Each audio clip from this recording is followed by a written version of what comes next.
काय झालं हो? एवढे घाबरलेले का आहात? रमाच्या आईने विचारले. पहिल्यांदा दार बंद कर, मग सांगतो.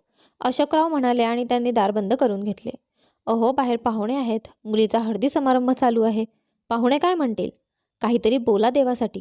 माझं मन अधीर होत आहे. कसं सांगू काहीच कळत नाही. अरे बापरे, तुमची ही घाबरलेली अवस्था पाहून मलाही काळजी वाटते आहे. रमाच्या सासरच्यांचा फोन आला होता. त्यांनी घरी बोलावलं आहे. म्हणाले की महत्त्वाचं बोलायचं आहे. माझ्या मनात तर भीतीचा काळोख पसरलाय. कुठे त्यांना रमाविषयीचं सत्य कळलं नाही ना? मग आपण काय करणार? देवा रे, जर तिसऱ्यांदा लग्न मोडलं तर आपली मुलगी घरातच राहील. तिचं वय 32 वर्षांचं झालंय. समाजात कोणाला तोंड दाखवायच्या लायकीची राहणार नाही आपण. आणि आधीच रमा लग्नाला विरोध करत होती. देवा, आता बस झालं. किती काळ त्या चुकीची शिक्षा आम्हाला मिळणार आहे. आता तरी आमच्या जीवनातून हा अंधार दूर कर. तू काळजी करू नकोस रमाची आई. मी माझ्या मुलीच्या आयुष्यातील हा अंधार दूर करूनच राहीन. त्यासाठी मला कोणतीही किंमत मोजावी लागली तरी मी चालेल. मी जातो. तू इथलं सगळं सांभाळ. ठीक आहे, पण काही बिघडायला नको, रमाची आई म्हणाली. अशोकराव जसेच रमाच्या सासरच्या घरी पोहोचले तेव्हा त्या लोकांचा आविर्भाव काहीसा बदललेला वाटला. मानवच्या वडिलांनी त्यांना बाजूला घेऊन बोलावलं. अशोकराव, बाहेर या, काही महत्त्वाचं बोलायचंय. हो नक्की, बोला. आम्हाला रमाविषयीचं सत्य कळलं आहे आणि याच कारणामुळे तिच्या आधीची 2 लग्न मोडली होती. बरोबर ना? अशोकरावांनी मान खाली घातली, हात जोडले आणि कापऱ्या आवाजात म्हणाले. होय, पण रमा निर्दोष आहे असं म्हणून ते हमसून रडायला लागले. आता आमच्या इज्जतीचं भवितव्य तुमच्या हातात आहे सिंग साहेब.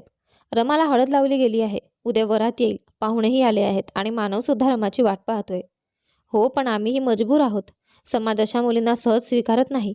आम्हाला एक अट आहे. काय अट आहे? मी कोणतीही अट मान्य करायला तयार आहे. ठीक आहे, मग तुमचं घर आमच्या मुलाच्या नावावर करा आणि मुख्य रस्त्यालगतची तुमची जमीनही. कशाला उगाच दुसऱ्या कोणाला विकायची? सरळ आम्हालाच देऊन टाका. अशोकराव क्षणभर स्तब्ध झाले.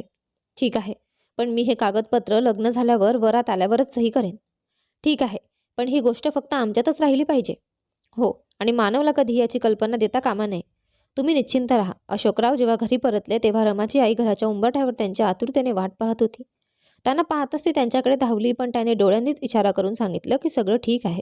मात्र त्यांच्या चेहऱ्यावरचे भाव पाहून तिला काहीतरी अनिष्ट घडल्याची जाणीव होती. रमा आईकडे पाहत होती. काय झालं गाई? काही समस्या आहे का? नाही ग बाळा, काही नाही. असंच वाटलं विचारावं म्हणून. आई, मी उद्या गेल्यावर कसं होणार याचा विचार करते आहेस ना? दुसऱ्या दिवशी संध्याकाळी वरात यायची होती. अशोकरावांनी आपल्या पत्नी आणि मुलाला बोलावलं आणि संपूर्ण सत्य सांगितलं. आता हे घर आणि जमीन रमाच्या सासरच्यांच्या नावावर जाईल. त्यांनी सांगितलं. पण आपण कुठे जाणार?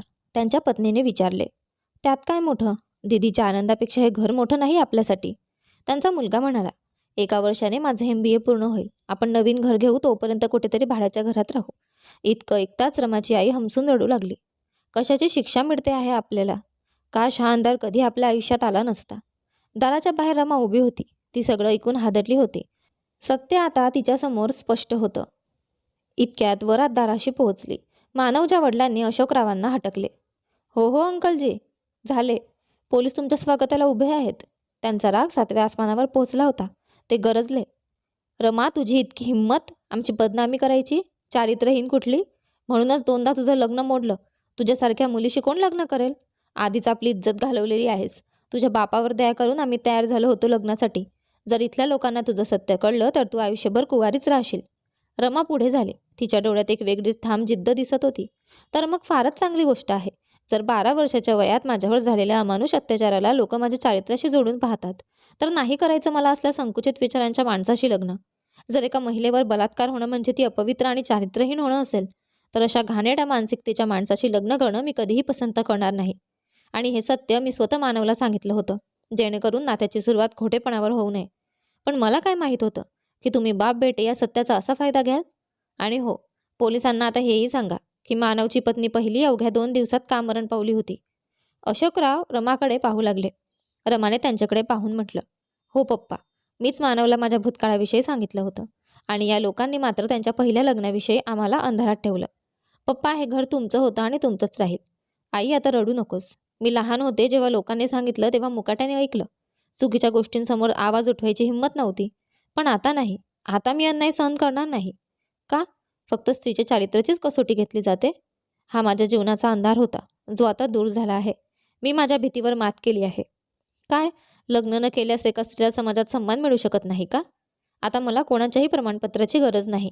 त्यानंतर रमाची वरात परतली. आशा करते की तुम्हाला आमची ही कथा आवडली असेल. कथा आवडली असेल तर व्हिडिओला लाईक करा, चॅनलवर नवीन असाल तर सबस्क्राईब करा आणि हो, नोटिफिकेशन बेल दाबा जेणेकरून येणाऱ्या पुढील व्हिडिओची अपडेट तुम्हाला सर्वात आधी मिळेल. धन्यवाद.